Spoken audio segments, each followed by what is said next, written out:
Okay, well, I'm David Straighton. I want to continue the conversation that we've all been having for varying parts of the last 10 years. Apparently this AusPsych started 10 years ago. I wasn't involved at that stage, so I'm not familiar with that, but I think Rob's going to talk a bit about the history. And it's to do that great shift from cyberspace into the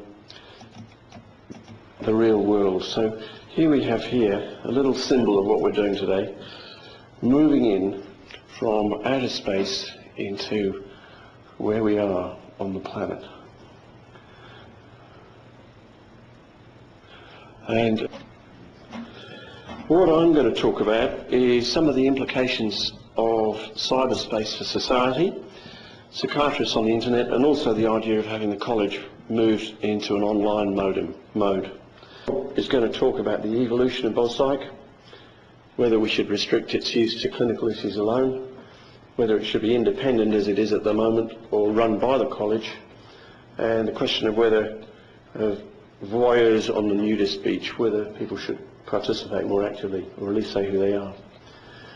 Vicky's going to talk about mental health service reform, and what I really should be saying is not so much that we are going to be talking about these things, but we are each in turn going to be facilitating you talking about them. That's the idea behind it. We're not trying to be didactic today, we're just going to kick-start a process for about 4 segments of about 20 minutes each, and we hope all of you will participate.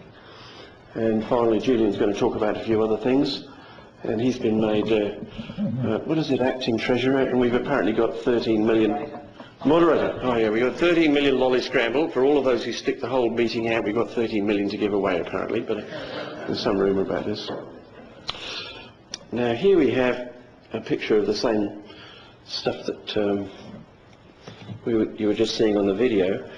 This shows you internet users per 1,000 people over the last little while. So starting from here, you see a very dramatic explosion in internet use around the world, but especially we Australian, especially New Zealand, are right up the top of it.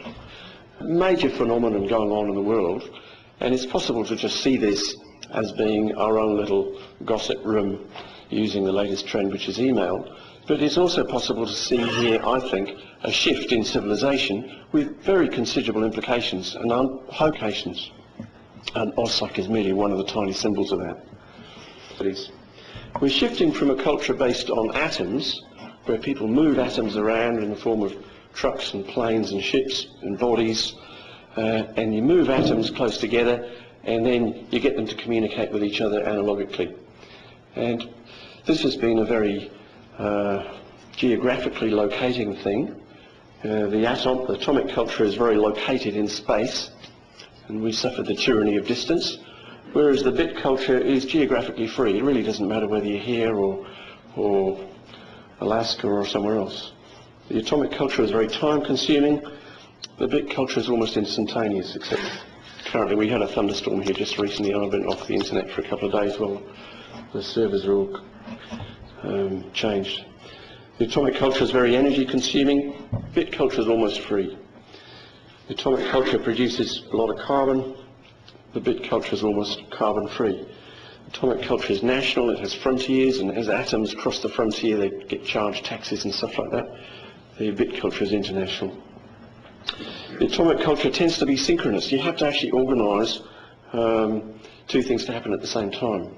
Whereas the bit culture, like I was just showing you that lecture from Monterey, you can watch it in your own time. It doesn't have to be that you've got to find out the times of TV programmes and make sure you're sitting in front of it at the right time. You don't have telephone tennis, tag tennis on the phone to try and line up 2 people to talk at the same moment. You can send your message and they can send their message at a time that suits them.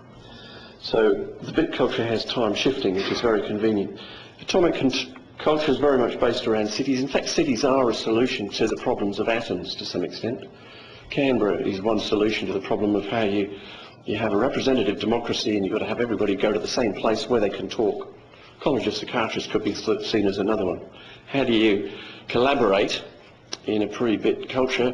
You have to have representatives, and the representatives have to fly places and then they talk to each other. The bit culture, you don't have to. It's possible to live in the country and participate. Atomic culture tends to be centralising, the bit culture is decentralising. Atomic culture uses a lot of transport. Bit culture, do it from your own home. As I said just now, representative democracy versus participatory democracy. Atomic culture produces journals. Journals have references. You've got to have access to a library. It takes a long time.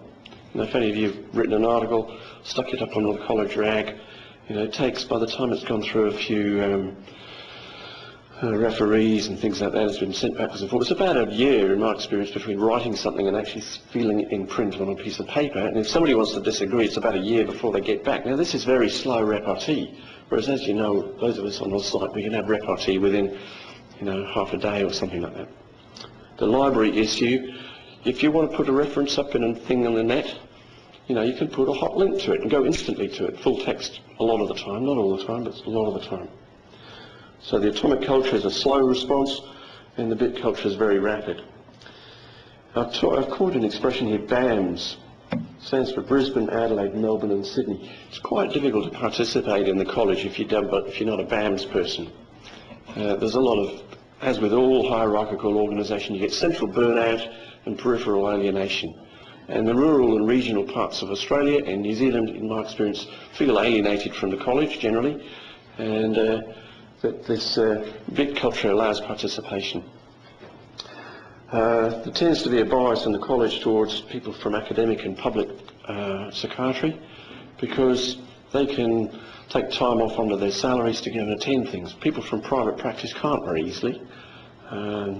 So you don't get an academic and public bias. You might get a nerd bias. Anybody to participate in the bit system, you've got to have some level of computer sophistication. The atomic culture tends to be elitist. The main problem with the bit culture is the signal to noise ratio. You get spam, you get bullshit, if you've got to be reasonably sophisticated at filtering the signal, otherwise you get flooded, and I wouldn't want to pretend there's anything other than that. So moving to my argument about putting the college online, I think we should have something like the following. We should have a college internet officer with a budget, / travel, flying people around, flying bunches of atoms called college officers around the place doesn't make sense to me at all. We should have all committees on email, which are, they're restricted participants, just the people who are elected, but the rest of us should be able to see it. I mean, I end up voting for people. I haven't got a clue who they are. Somebody from BAMS, wants to be elected. I wouldn't have a clue who they are. But if I'm able to observe committee meetings in an evolving email conversation, I'd have an idea. Oh, that person talks rubbish and that one talks a lot of sense. I'll vote for that one. So I think it should be possible for these committees to be transparent, although restricted participation. I think we should have a third journal, so to speak, website. We've got the Blue Comic and we've got Australia's Asian Psychiatry at the moment. I think we should have an online, we've got a website, but it's not really a participatory academic thing. I think we should have a third journal editor website. And I think all education material, CPD resources, etc., should be online available for everybody, so that there's no disadvantage in living in Waikakamukau or back of Burke. You can participate. And again, you see that YouTube thing I was just showing you, pretty good quality. Anybody with broadband now can access that kind of quality of lecture better than, preferably with good audio visuals, which that guy had particularly good ones. We could have multiple email interest groups. AusPsych is one, but there's scope for lots of others. People could have their CPD groups. They could align with people in different parts of the country and, have their own particular groups. And then I reckon you could have registrar training, and as part of registrar training, they should all be made sophisticated right at the beginning. I think a lot of them are already sophisticated, actually. But, it should be a necessary part of your training that you're able to manage study and interaction through this kind of medium. I reckon we should be able to halve the college subscription at that rate.